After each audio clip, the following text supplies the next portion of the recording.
In a town not far from here lived Big Beautiful Bill. He was big, with a smile as wide as a sunny day and a laugh like friendly thunder. Bill's bright blue eyes twinkled with kindness, and his colorful overalls always had a pocket full of helpful things. People loved Bill because he was always ready to help, his heart even bigger than he was. If someone felt sad, Bill would sit with them, sharing his gentle company. If a kitten was stuck in a tree, Bill was the first to help, never asking for anything in return. Seeing a happy face was his best reward. His kindness made everyone feel safe and cared for. Children followed him everywhere, eager for his stories under the big oak tree. His tales of brave squirrels and clever foxes always ended with a lesson about kindness. Bill was a friend to everyone, no matter how small. He was called beautiful, not just for his cheerful face, but for the beautiful things he did. Bill saw the good in everyone and everything. He could find a four-leaf clover in a field or a rainbow in a puddle. His way of seeing the world made others notice the beauty around them too. So, the name stuck. He was, and always would be, Big Beautiful Bill, the kindest soul in town. In Merryville, Bill's kindness was as much a part of the town as the sun in the sky, and that's where our story begins. Bill lived in Merryville, a cheerful town nestled in a green valley. Colorful houses and gardens full of bright flowers lined the streets. A sparkling river flowed through town, and the heart of Merryville was its lively town square. On market days, the square buzzed with farmers, bakers, and neighbors sharing news. Bill loved the square, always helping with shopping bags or fixing a wobbly cart. Beyond town were rolling hills for picnics and the mysterious whispering woods. Most avoided the woods, but Bill knew its paths and respected its creatures. Merryville was a close-knit community where everyone knew each other. Bill quietly made it his mission to brighten every corner of the town. Whether it was a smile, a helping hand, or a kind word, Bill's presence made a difference, and Merryville in turn loved him right back. That's what made Merryville truly special, and Bill was at the heart of it all. One sunny Tuesday, a mystery began. Mr. Fitzwilliam's famous blueberry muffins kept disappearing, one at a time. No footprints, no witnesses, just one missing muffin each morning. The whole town buzzed with theories, but no answers.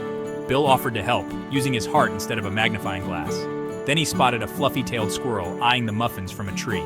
Bill had an idea. The next morning, he placed a perfect acorn beside the tray of muffins. He and Mr. Fitzwilliam hid and watched.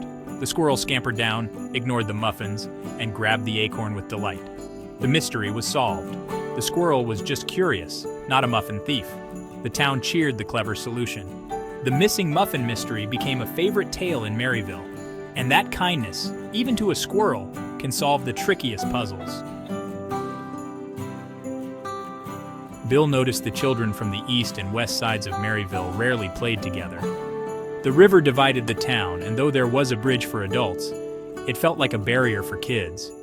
Bill wanted to bring them together. He proposed building a special friendship bridge just for them. Excited, the children from both sides joined in. Bill taught them to tie knots and measure wood. East Side kids held ropes. West Side kids hammered nails. They laughed, learned each other's names, and discovered shared games.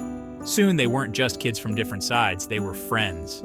When the bridge was finished, it dipped and swayed, making it even more fun. Bill organized a picnic to celebrate.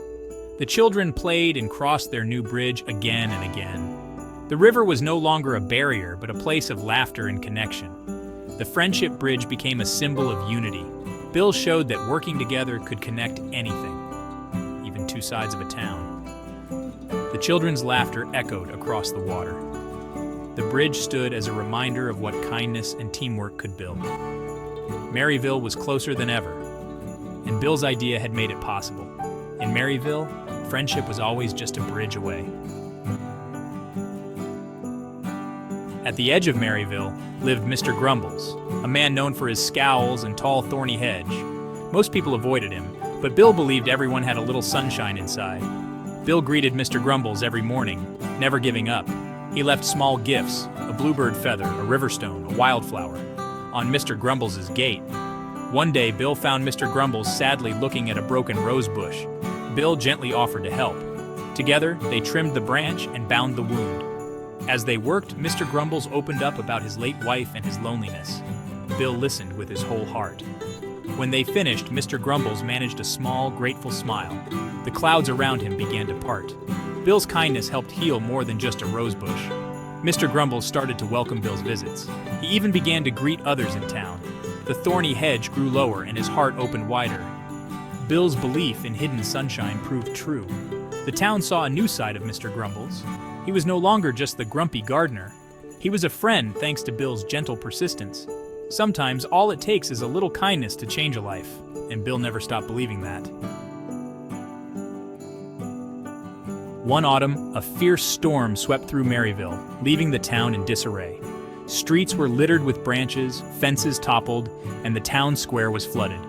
The cleanup seemed overwhelming, but Bill saw it as a chance for neighbors to help each other. He donned his yellow raincoat and checked on everyone. He fixed Mrs. Higgins' gate and helped Lily clear her path. Bill organized teams to clear the main road and the square. The biggest challenge was draining the flooded square. Bill remembered an old hand pump in the town hall. With friends, he cleaned and set it up. They took turns pumping water, while others carried buckets and children used toy shovels. Songs and laughter kept spirits high. By afternoon, the square was clear and the frog statue clean. The storm had brought the town closer together. Bill's energy inspired everyone to pitch in. The cleanup became a celebration of teamwork. Merryville was restored, stronger than before.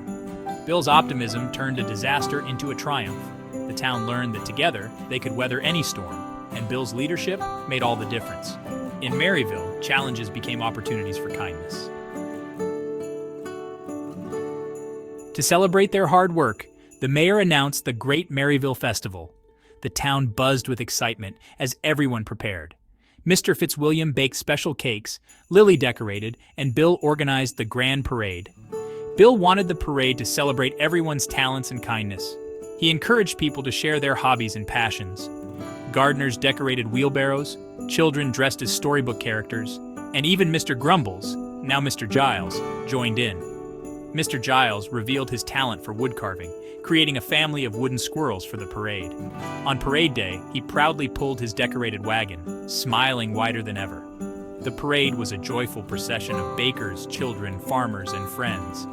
At the end was Bill, simply himself, waving in his colorful overalls. The festival was a huge success, showing that everyone had something special to offer. The grumpy gardener was now a beloved artist. The town celebrated not just their recovery, but their unity. Bill's idea brought out the best in everyone. The festival became a new tradition. Merryville's spirit shone brighter than ever. The parade reminded everyone that kindness and community were their greatest treasures. Bill's smile led the way. The festival was a day to remember, and Merryville was never the same. Bill's legacy was everywhere you looked. In Merryville, everyone belonged. Years passed, but Bill's spirit of kindness only grew in Merryville. The Friendship Bridge became a permanent symbol of unity, covered in children's carvings. Mr. Giles's garden was now open, hosting weekly wood carving classes. He often said Bill had helped fix his heart, not just his rosebush. Merryville became famous for its kindness. Visitors marveled at the friendly, helpful townsfolk. The story of the missing muffin and the squirrel became a local legend. The town wasn't perfect, but everyone tried their best to be good to one another. Bill, a little older and grayer, still helped, told stories, and saw beauty everywhere. He held no title, just the role of friend to all. His presence was a gentle reminder that big changes start with small acts of goodness. Merryville's true beauty was in its people, and Bill was at the heart of it all. Big Beautiful Bill taught Merryville that kindness is a superpower. It doesn't need a cape, just an open heart. Bill showed that small acts, sharing, listening, helping, could transform a community. He taught the importance of being yourself and sharing your unique gifts. Mr. Giles found happiness by sharing his story and talent. The children built bridges by working together. Bill's story was simple, a kind person making the world brighter. The real adventure was in everyday acts of friendship. The greatest heroes are those who make others feel valued. Merryville's love and friendship were its true treasures. Whenever you see someone in need, remember Bill. You have the power to be kind, a good friend, and your wonderful self. Like Bill, your kindness can make the world a happier, more beautiful place. And that's the legacy of Big Beautiful Bill.